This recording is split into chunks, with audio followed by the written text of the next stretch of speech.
Hi, friends. Um, Sorry, I'm a little like technologically challenged right now. I'm recording podcast episodes today back to back, or I recorded one yesterday and recording one the next day just because of some scheduling things coming up. I usually record on Mondays. Um, and so I'm kind of getting ahead because Memorial Day, I'm going to be away on a Monday. So anyway, this really does not matter to you at all. And you're like, please shut up and just get to the point. So I will. Um, So, what I wanted to talk about today, I've never talked about this before, but it came up recently with a client. And I think it's something that we have all struggled with at one point or another, or maybe currently. And that is, how do you know who to listen to in the space of nutrition and wellness and exercise when there is so much out there? And you can literally find an expert, and I say that term because people use that term so loosely now, but you can find someone who says, do the carnivore diet and only eat meat. And you can find someone that says, be a vegan. And you can find someone that says, you can include sugar in your diet in moderation. And you can find someone that tells you that sugar will kill you and causes cancer. You can find someone that tells you to, again, be plant based and eat lots of fruits and vegetables and legumes. And you can find someone out there who tells you that the fructose in fruit will kill you. And this is all like true. Like you can find people out there, and I don't mean just people. I don't mean just people like posing on the internet. I mean like doctors and scientists and researchers who will cherry pick information from research to support their agenda and their biases. And we are all going to look for the information that supports our own internal biases. And we all, as humans, we are all biased. There's no way to be totally neutral. That's not like a thing. But because we have access to so much information, to a volume of information that is so far beyond what our brains can take in or know how to filter or know how to make decisions around. It's like, what do I pay attention to? What do I listen to? You've literally got people out there saying totally opposite things. So who's right? Right? They can't both be right. And it's like, whenever, and this was coming up with a client, but again, this has come up for a lot of us. Like, do this diet, do that diet, do this to lose weight, do that to lose weight. Like, and I think this is something, again, we've all struggled with at one point or another. And whether or not you are struggling with it now, within the world, again, I'm repeating myself, but because we have access to so much information and we are bombarded with content on social media, and this doesn't even just apply to like eating and wellness and movement. Like, I find this popping up with like styling and clothes styling and um anything. It's like what's cool, what's trendy, what's in style, what's out of style, what's fashionable, what's not, what looks good, what doesn't. And it's like you can find literally anything and everything, which in some ways is like, okay, cool. Then I guess everything is good. But we also have decision fatigue and we want people to tell us what to do and we want to know who to listen to. We want to know that we're on the right track, that we're doing the quote right thing. And so how do you know if it's the right thing for you? If it's an extreme, if it requires you to completely short of a food allergy or a medical contraindication, if it requires you to cut out an entire group of foods, it's probably too extreme. Probably not right for you. Again, I'm not going to say always because look, there's always exceptions. Because in general, extremes are never good.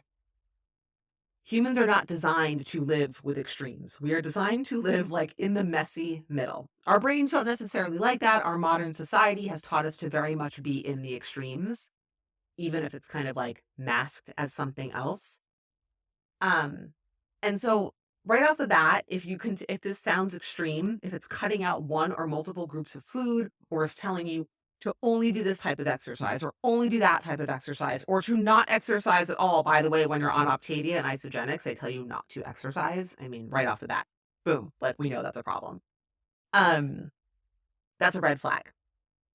So that weeds out some of the stuff, right? And so as we get to things that are a little bit more moderate in the middle, how do I know?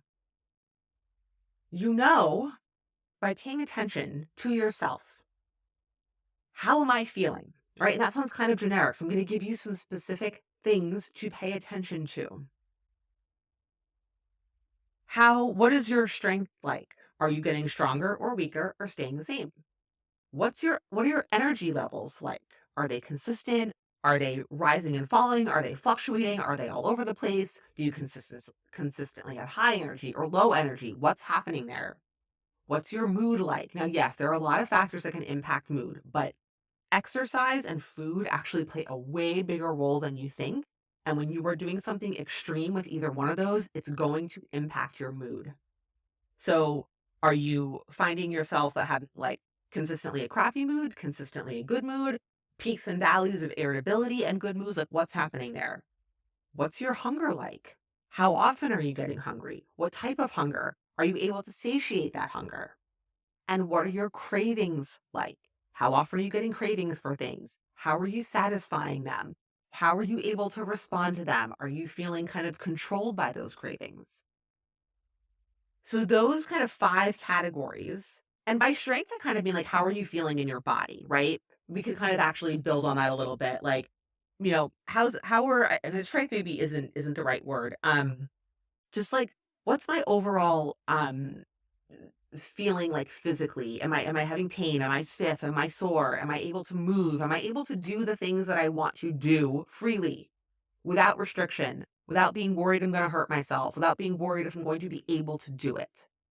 Right? So that energy, mood, hunger, and cravings. You will know if what you are doing is working for you based on what you notice in those kind of 5 categories. And if you notice that things are not feeling good, like if you're not feeling good physically, if your energy's low, if your mood is irritable and variable, if you're hungry all the time, if your cravings are through the roof, what you're doing isn't working. Okay? If those things are all feeling good, what you're doing is working. Right? So that is one piece of it. The other piece of it is, could I see myself doing this for the rest of my life? Because sometimes we've probably all experienced this. We'll pick some extreme diet and the first couple of weeks will be good, right? Because it's new, it's shiny, you start to feel results, you feel in control, you've got your rules, like you're doing this thing, you're committed. And then at some point, that shiny newness starts to wear off because life happens or you get sick of it or any number combination of things. So can you see yourself eating the way that you are eating now, in 6 months, in a year, in 6 years, in 10 years? And be honest with yourself. Are you someone who is willing to give up sugar and desserts for the rest of their life? Probably not. Not if you're listening to this podcast, right? Are you someone who, if you're following, I'm not saying you are, but just, for the sake of the conversation, following the carnivore diet, you only want to eat meat for the rest of your life? Do you never want to eat meat or eggs or dairy again for the rest of your life? And you may be rolling your eyes and saying, well, there's all this research that shows that plant-based diets are really good for you. Well, I will tell you, there are plenty of people out there who are finding their own research that says that a carnivore diet is good for you. And I'm not choosing sides. That's not even where I'm going. All I'm saying is there is the information out there to support any and every way of eating. Pretty much, I think the only thing that people would fully probably agree on is that a diet made up of all completely highly processed foods is probably not optimal, although there's probably more flexibility in that than you think.